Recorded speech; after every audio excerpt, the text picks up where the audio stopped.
আমাদের সবার বাসায় একটা কমন ফল থাকে, তা হলো কলা। আর কলা যখন বেশি পেকে যায় আমরা অনেকেই তা খেতে পারি না, আমিও তাই। তো ম্যাক্সিমাম সময়ই কলা পেকে গেলে আমি ব্লেন্ড করে মাথায় দিই। তবে আজ বানাবো পাকা কলার বড়া রেসিপি। তো চলুন তাহলে শুরু করি কেমন করে বানাতে হয়। কলা যখন এরকম পেকে যায় তখন তো আমি কলাগুলোকে ছিলে তো প্রথমে নিয়ে নিলাম।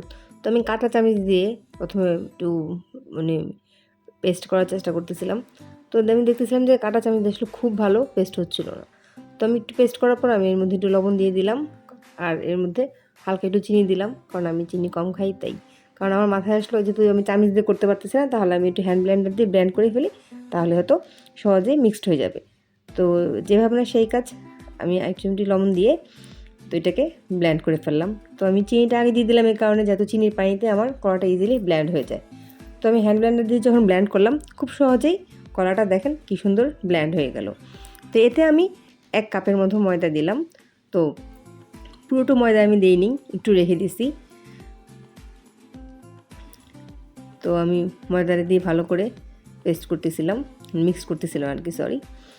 তো মিক্স করতে আমি যখন একটু রেখে দিয়েছিলাম, তো আমি সেই ময়দাটাও এখন মিক্স করে নিলাম।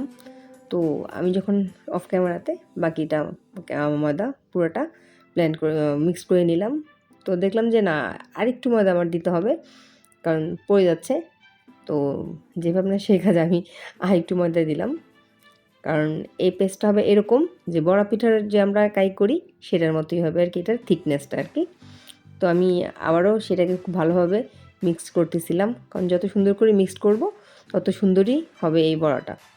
তো আমি ভালো করে মিক্সড করার পরে একটু টেস্ট করে নিলাম চিনিটা, তো আমার কাছে মনে হলো পারফেক্টলি ঠিক আছে।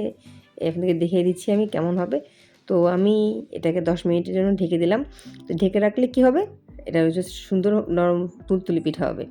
তো আমি অল্প আঁচে তেলটা গরম করে নিলাম। তো আর আমি একটু কাই ছেড়ে দেখলাম যে ঠিকমতো ফুলে কিনা, তো দেখলাম ফুলে গেছে, দ্যাটস মিন পারফেক্টলি তেলটা গরম হয়েছে। তো আমি ছোটো ছোটো করে বড়াগুলো এখানে তেলে দিচ্ছিলাম। আর অল্প একটু দিলেই কিন্তু এটা ফুলে তুলতুলে, তো ফুলে পুরা উপর দিকে উঠে যায়। আপনারা দেখতেই পাচ্ছেন যে আমি অল্প একটু দিছিলাম কাইটা, আর সেটা সুন্দর করে কি সুন্দর তুলতুলে করে বড় হয়ে গেছে। তো আমি সুন্দর মতো এটা টিস্যু পেপারের মধ্যে বড়াগুলো উঠাই নিলাম, তাতে কী হয় টিস্যুটা বাড়তি তেলটা চুষে নেয়। তো দেখেন কি সুন্দর তুলতুলে হয়েছে। আপনারা চাইলে ময়দার পরিবর্তে আটা দিয়েও কাইটা করতে পারবেন।